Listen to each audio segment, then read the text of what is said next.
point, though, one guy ahead of them.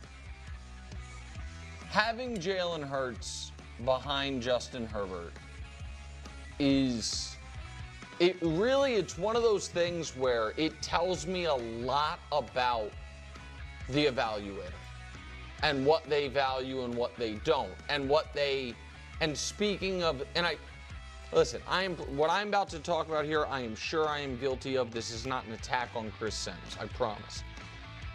But it speaks to just a massive ego of, I just know better than the games, the 5 years of evidence and careers and 150 games played between them doesn't matter as much as my eye. Because when one guy has not only been to 2 Super Bowls, but played really well in one and played great in the other, and not to mention NFC Championship game where they scored 50 and, all of that stuff. And the other guy's playoff resume is we can show it to you, 2 of the most disappointing playoff performances of the last decade. The last of which came in a season where he had the #1 defense in football, and all Jim Harbaugh asked of him, don't turn the ball over and we'll be fine. And in the playoff game, he had more interceptions than he had in the entirety of the regular season combined. I just don't know how you can say he's better than Jalen Hurts. It just seems that one ranking seems to me to be indefensible. Other than, I just know. Well, you have. Let's talk about this, because this is one of the most absurd arguments that Nick has ever put forth here. And I'm not here to say that Justin Herbert should be ahead of Jalen Hurts or behind Jalen Hurts. I'm ripping apart Nick's logic and the argument that he is trying to put forth. Also, this whole idea that it's just kind of the ego of Sims of, like, I just know better. No, it's Sims valuing the teams that Justin Herbert has had to deal with relative to not just Hurts, but just the other quarterbacks in general. Because Nick right here, first off, Nick doesn't even think that Jalen Hurts is that good of a quarterback. Let's be very clear here. Let's not pretend that in any way Nick Wright is now a supporter of Jalen Hurts. Like, that's the thing. Don't get it twisted. Do not get it twisted. He just can't make up his mind who he wants to bring down more, quite frankly. Because now he's talking about, that Jalen Hurts plays great in Super Bowls and this. I was like, okay, sure. Right, now all of a sudden you're a Jalen Hurts believer. Like, okay, sure. And he talks about how this being one of, like, the worst playoff games ever. All Jim Harbaugh asked him to do was not turn the ball over. That's not exactly true. Okay? And it's so interesting because all anyone did was blame the offensive line for Patrick Mahomes' absolute utter failures in the Super Bowl. During this epic collapse by the Chiefs and Mahomes, all anyone ever did was blame the O-line. So quickly, let's go through this. The Chiefs had 14 yards on their first 5 drives, the fewest yards they've had on their first drives of any game started by Mahomes, playoffs or regular season. Mahomes threw his first postseason pick 6. Mahomes became the first quarterback in Super Bowl history to take consecutive sacks before throwing a pick 6 in a span of 3 plays. For the first time in his career, Mahomes threw 2 interceptions in the first half of a playoff game. Mahomes' 43% completion percentage in the first half was the second lowest rate in a first half in his career, better than only his 42% completion percentage versus the Chargers in Week 2 of 2020. Mahomes finished the first half with 33 passing yards, the fewest he's had in the first half of any game in his career.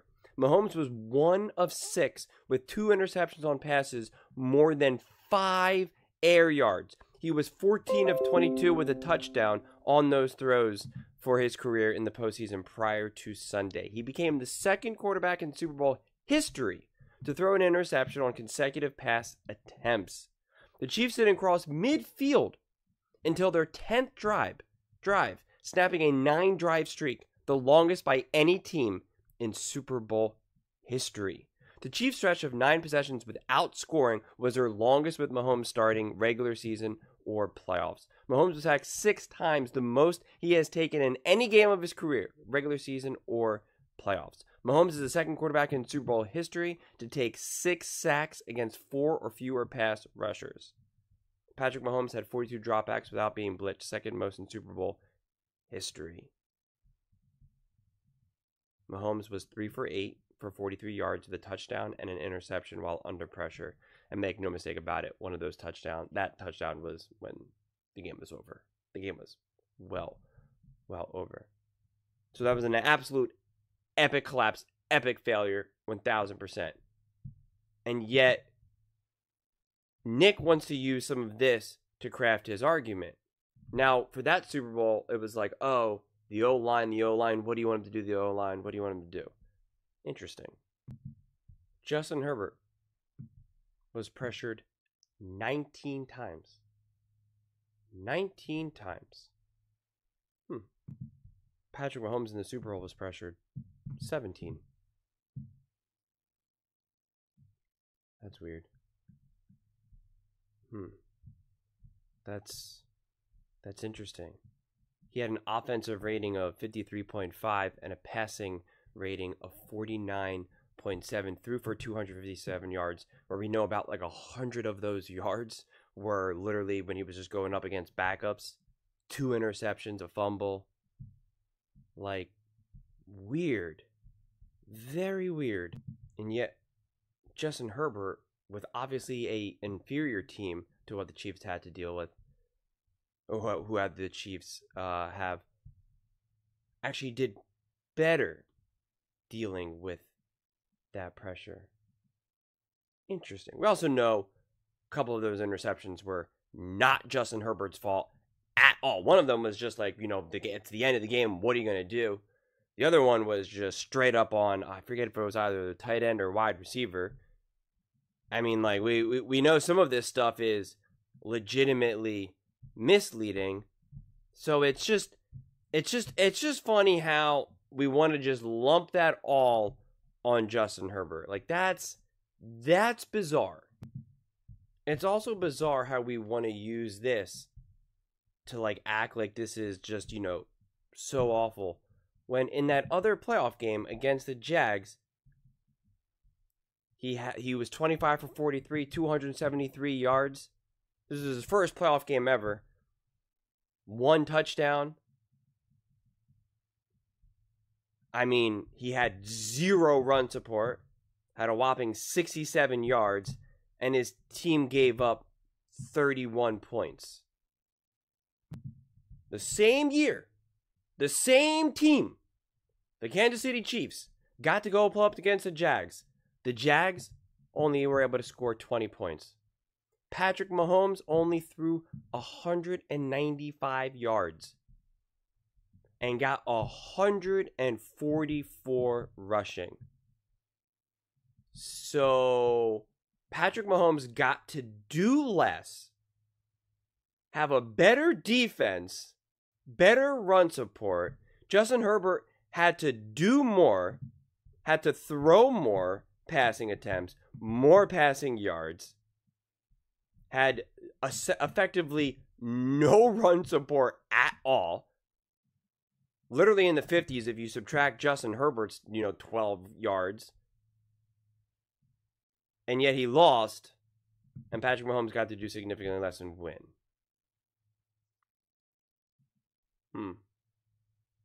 That's interesting.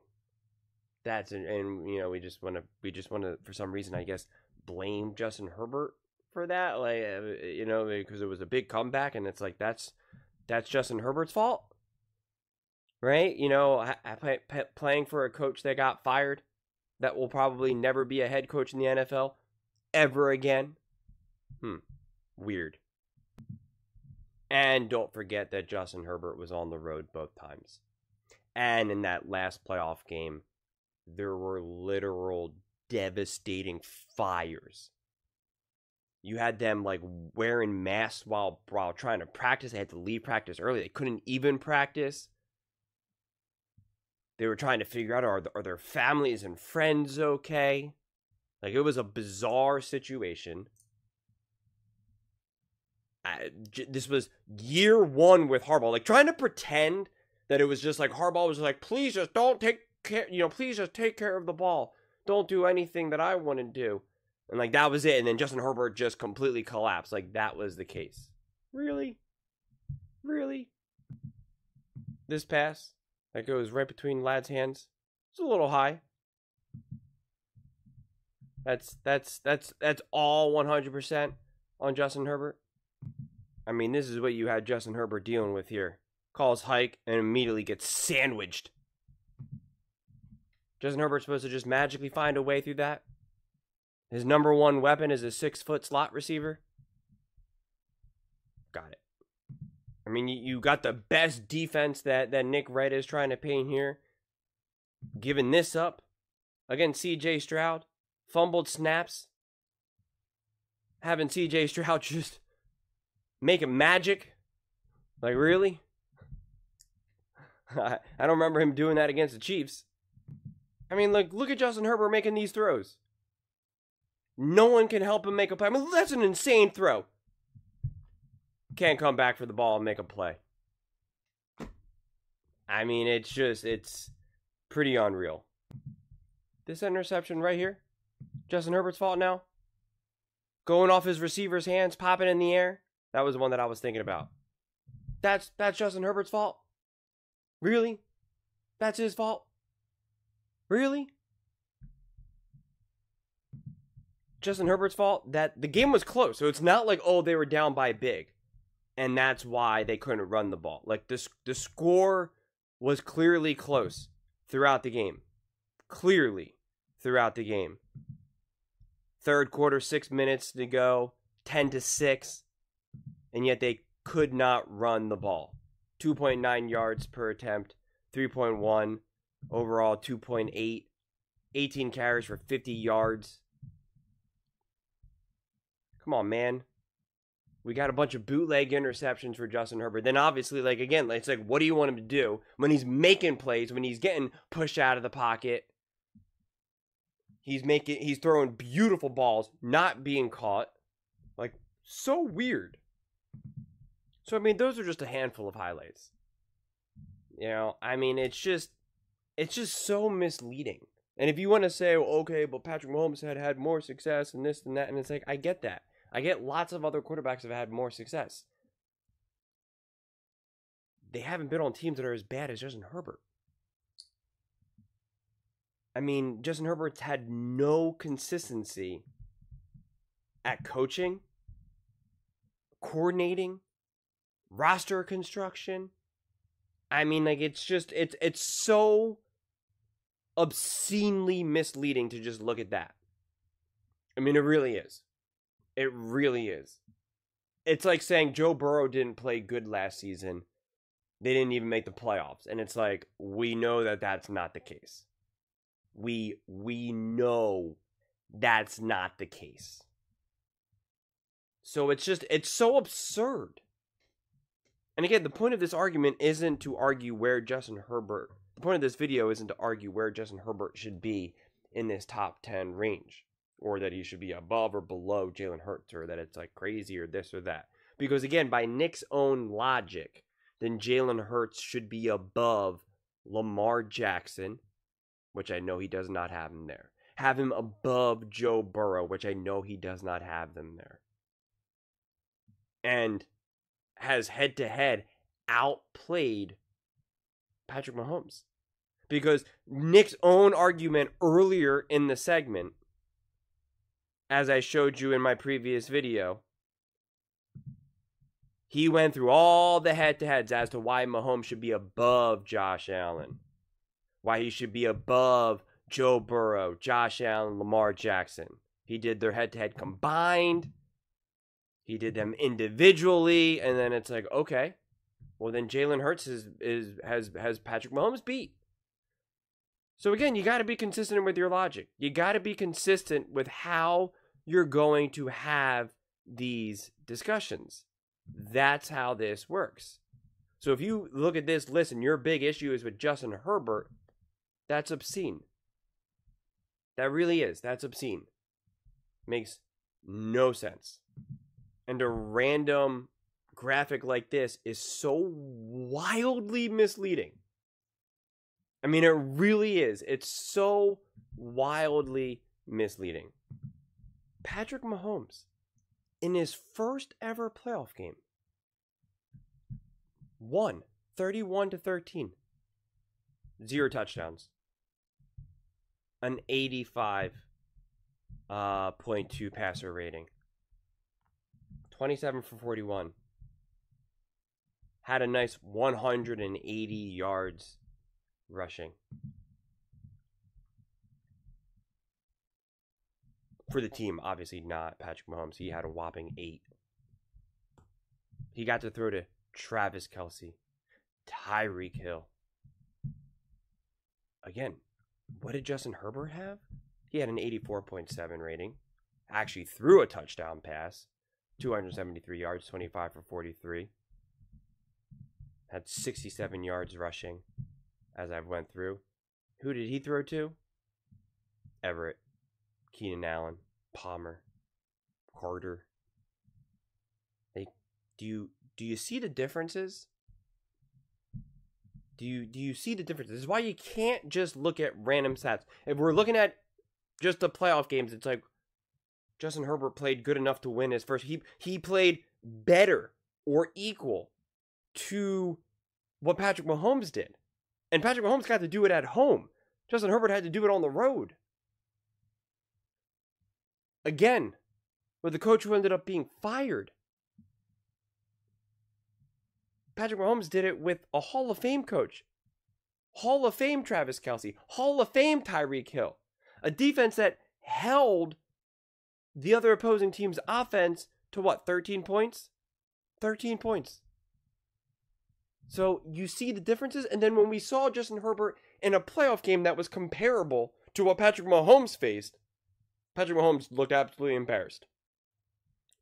Got absolutely dominated. I don't care that it was a Super Bowl, and well, that was a Super Bowl, and it's still a game. The fundamental truth is that it's still a football game. You're still expecting your quarterback to like be able to you're still evaluating how did the quarterback play in that moment. So it's just like, if we're gonna defend the fact that Patrick Mahomes dealt with pressure and receivers and this or that, it's like, well then who the heck did Justin Herbert have? So you see how we frame arguments like that. All he did was ask him was to not turn the ball over. That's nonsense. Justin Herbert was forced to try to make magic out of nothing. With a team that was far from great. Far from great. And was under constant duress. Who had a better receiving core at that point? Who would you rather have? Whoever the heck the Chargers had? Or would you rather have Hollywood Brown, DeAndre Hopkins, Travis Kelce? Ask Nick Wright who's better. Who does he think is a better coach, Harbaugh or Andy Reid? Who do you think is the better coordinator, Spags? Like, it's just kind of funny, man. It really is. And that's why I wanted to use those direct comparisons. Because it's the most fitting. It really is. To kind of use this. It's not Justin Herbert's fault that he's had limited opportunity in the playoffs.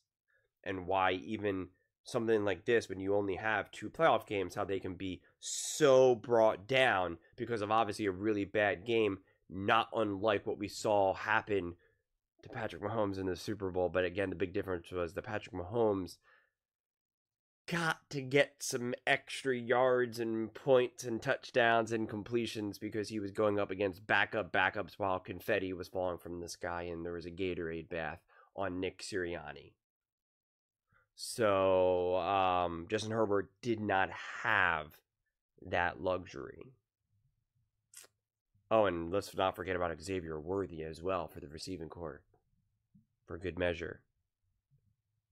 Yeah, so weird. Weird. I'm not pretending that like Justin Herbert had this amazing game. I want to be very clear about that. I'm not saying Justin Herbert secretly played an awesome game and the team around him just failed him. Not saying that.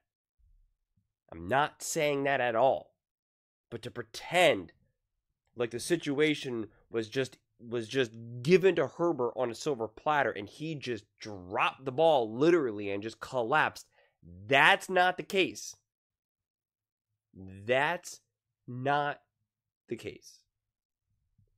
And he actually dealt with the pressure with an inferior team better than none other than Patrick Mahomes. And if you're going to give Patrick Mahomes the benefit of the doubt because of the pressure, then you have to give it to Justin Herbert. And saying, well, Patrick Mahomes won Super Bowls and he's done this and that does not matter when you're trying to evaluate a single game. It's not how it works. And if you want to blame Justin Herbert for his loss against the Jacksonville Jaguars, that's comically, hilariously, ridiculously absurd.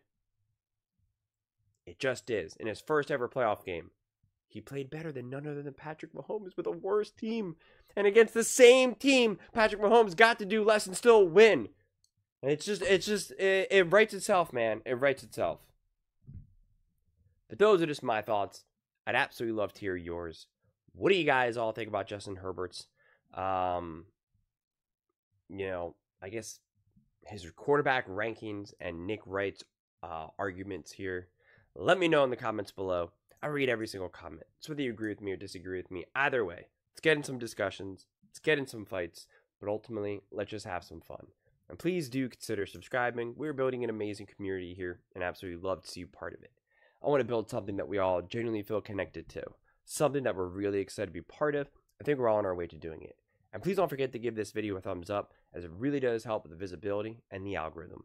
Thank you so much. See you next time.